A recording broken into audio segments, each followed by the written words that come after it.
Good morning. How are you doing today? I am so fantastic right now. How are you? Oh, I see. Anybody who uses that word "fantastic" lives it and experiences it. So, I mean, you use it like you really do live it. I do. I do. I'm blessed. Oh, I love that. So now, being part of basically the breadbasket of America, I mean, there's so much history of music that comes from your area of the world. How do you tap into that while reaching out to the other corners of of this nation?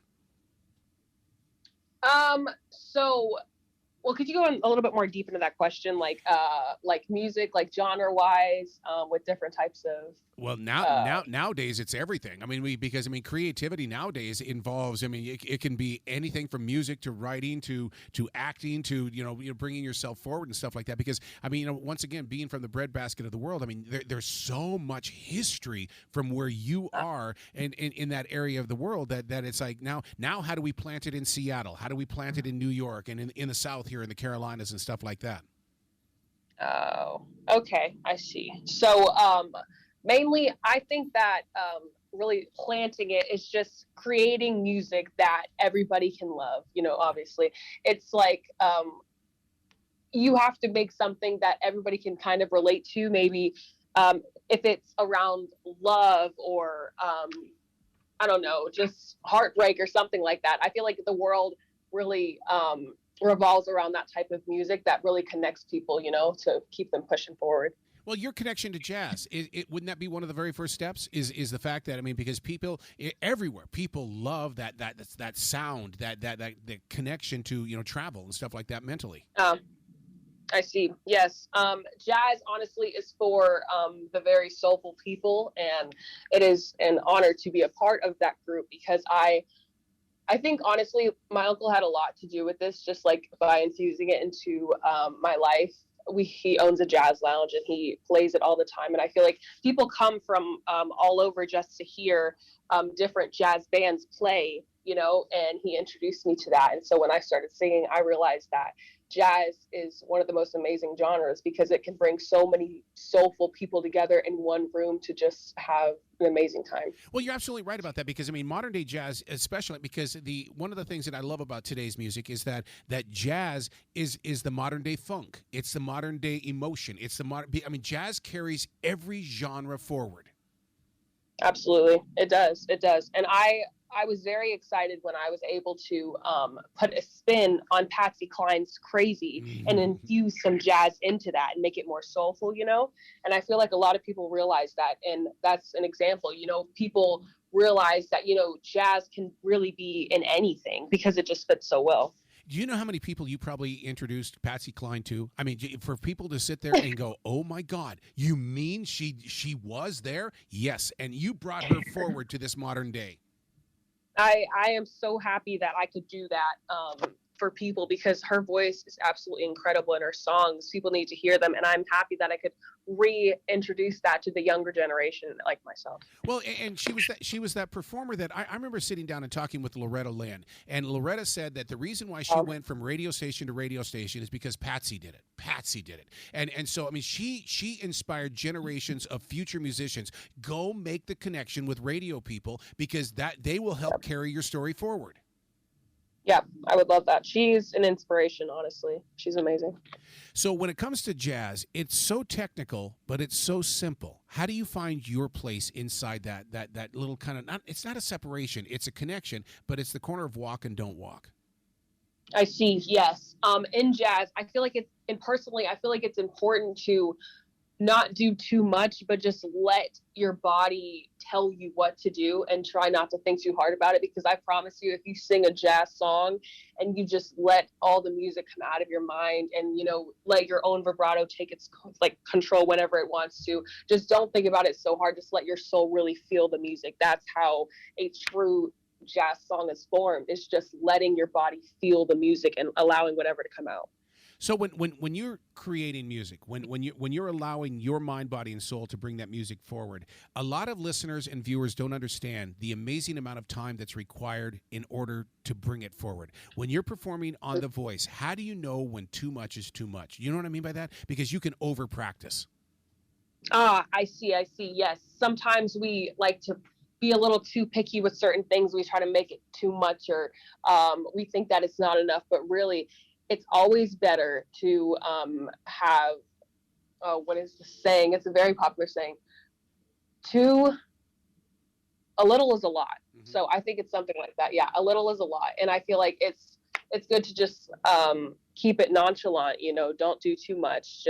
And with the voice and rehearsing the song, I had to remember that you really can't have all these crazy belts and runs and crazy movements in the song, because it is so important to realize the true meaning of the song and remember that certain people just feel the regular way that it goes, and I mean, it's just good to keep it classy at the end of the day. You sang a Michael Bublé song. I've been with Michael Bublé, and to hear him bring his emotions into why certain things are shaped and built and stuff like that. I mean, my God, the two of you. I mean, I would love to hear a duet with both of you together, I would love that. Well, because you get that orchestration is a part of the story. You know, it's not that you're trying to overdo the orchestration. It's part of the entire process. Exactly. Yes. So when you sang Home, what did you experience? There had to have been something inside of you that you experienced. Oh, absolutely. And thinking about the lyrics, it honestly brought me back to the thought of my mother, because she passed away about 5 years ago. And I just remembered, I want to go home back to her arms. It was feeling it in my soul and feeling it in my heart that I just wanted, that I played those memories again, because honestly, to really feel a song, you have to connect the lyrics with something else in your life to really show it on your face and your hand gestures or anything like that. It's all about feeling it deep inside and having it come out very genuine and not phony at all. Like it has to be really serious. And I feel like Michael Bublé also did that when he performed the song, because I was so inspired by the way he did it. Actually, for my battle, I remember watching YouTube videos of Michael Bublé doing Home in the music video over and over and over again, just trying to understand where he was coming from, so I could possibly relate the same way or just take it in my own way and, just put it in my own perspective.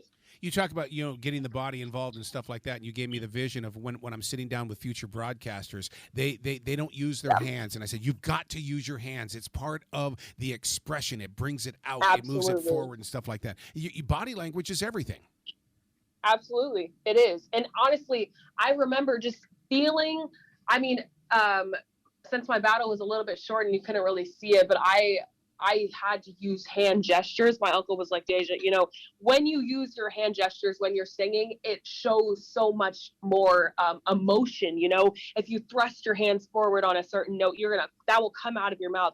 Like it will. You can't just sing having your hands straight down, sitting on a stool. You have to get up and feel it in like your soul, honestly, or else it won't come out. So from one creative person to another, how many times have you used your hands and you're always bumping the microphone? I endlessly, I'm always bumping the microphone. It's like, dang it, stop it. Honestly, when I sing, I do this hand thing where I move my hand from the left to the right around my waist, kind of just feeling it, like I move it in a slower motion. I just do that a lot. It just it keeps it moving steady, like my flow, honestly. I don't do anything too crazy, like throw my hands up. I'm becoming more comfortable, but on the show, I just remembered that the voice is the main thing here. So if you can't do a certain crazy sporadic movement, it's okay, because the point is to sound good.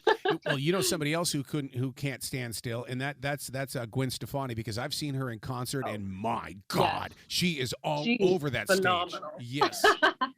Yes, as she should be. She is amazing, and she's in great shape. She's awesome. Well, and the thing is, she understands. She understands, the growing period and stuff like that. Because I remember the days when No Doubt first appeared on the radio, and we're all going, what band is this? You're going, oh, and I just sometimes I wish that we could see the future before the new bands get there, so we can embrace them even more during their early days.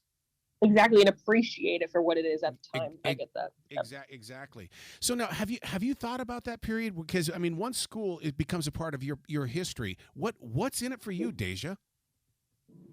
So honestly, I'm very fortunate that my family, like my uncle, he has introduced me to so many things in the past, like early 70s, 80s, 90s songs, and just listening to Celine Dion and Whitney Houston. I mean, you feel a presence when you hear those songs, and I don't know, honestly, like there are performers nowadays who can still do that, but I hope to one day be good enough to bring that back. Like possibly like not saying I will ever become like Whitney Houston, but I definitely I look up to her. She's an icon for me, and I just love the way her soul just grasps on the song and how she just manages it.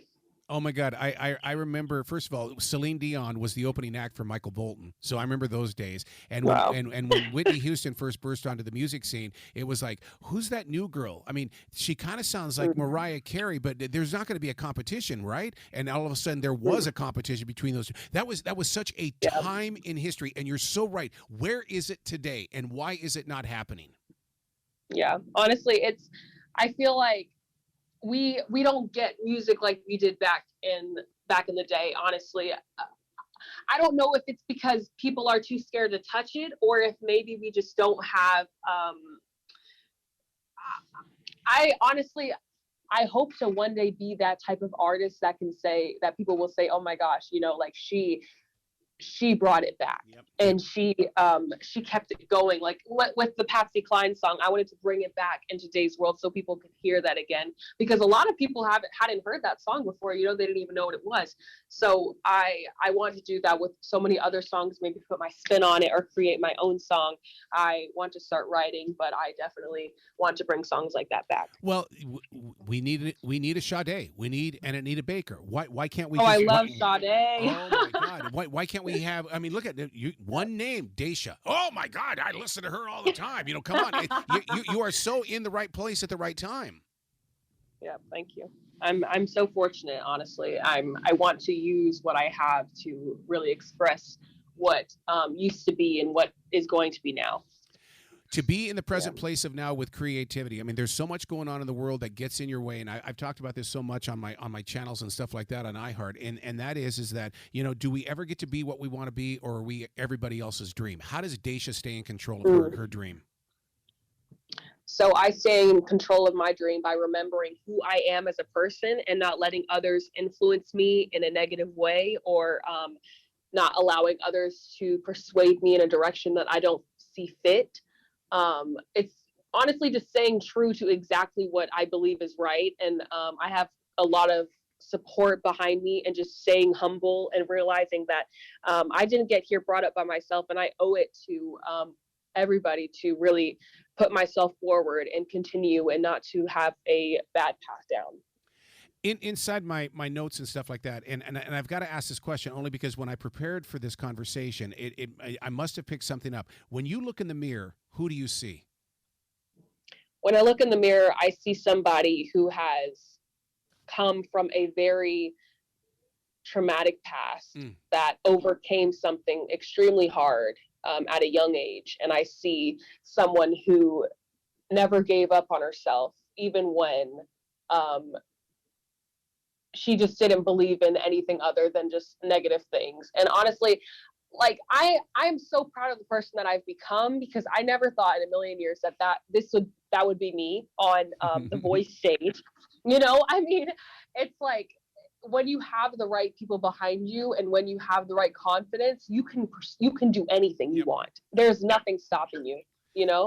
Oh my God, I've got to talk to you more and more in the future. Oh my God. I would love that. Are you kidding? Please come back to this show anytime. The door is always going to be open for you. Thank you so much. Thank you. Thank you. You be brilliant today, okay? Thank you. It's an honor talking to you. Are you kidding?